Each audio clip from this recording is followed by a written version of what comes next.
AP cabinet కీలక నిర్ణయాలు తీసుకుంది. నూతన మద్యం విధానానికి ఏపీ కేబినెట్ ఆమోదం తెలిపింది. నాణ్యమైన బ్రాండ్లు అందుబాటులో ఉంచాలని నిర్ణయించింది.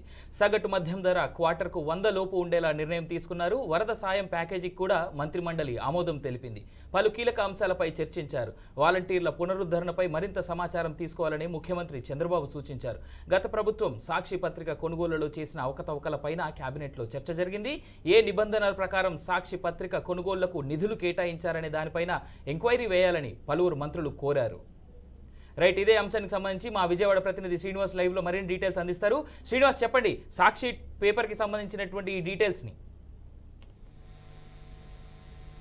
మొత్తం మీద ఏపీ కేబినెట్ తీసుకున్నటువంటి కీలక నిర్ణయాలు ఏమైతే ఉన్నాయో అవన్నీ కూడా త్వరలోనే అమలుపరిచే పరిస్థితి. ఈ రోజు చంద్రబాబు నాయుడు అధ్యక్షతన జరిగినటువంటి ఏపీ కేబినెట్ లో కొన్ని కీలక అంశాలని, కొన్ని కీలక ఆంధ్రప్రదేశ్ అభివృద్ధికి సంబంధించినటువంటి అంశాలు, మొదటిగా కేబినెట్ కి సంబంధించినటువంటి అంశాలు ఏవైతున్నాయో వాటిని ప్రస్తావించడం జరిగింది. ఆ తర్వాత 100 రోజులకు సంబంధించినటువంటి జరిగినటువంటి ఏదైతే ప్రభుత్వ పరిపాలన ఏదైతే ఉందో ఆ పరిపాలనకు సంబంధించినటువంటి అన్ని అంశాలను కూడా పరిశీలించడం కూడా జరిగింది. ప్రధానంగా మనం చూసినట్లయితే ఎన్నికల సమయంలో కూటమి పార్టీ రిలీజ్ చేసినటువంటి మేనిఫెస్టో ఏదైతే ఉందో మేనిఫెస్టోకి సంబంధించి ప్రజలకు ఇచ్చినటువంటి హామీల మేరకు కూడా కొన్ని అంశాలను పరిశీలించడం జరిగింది.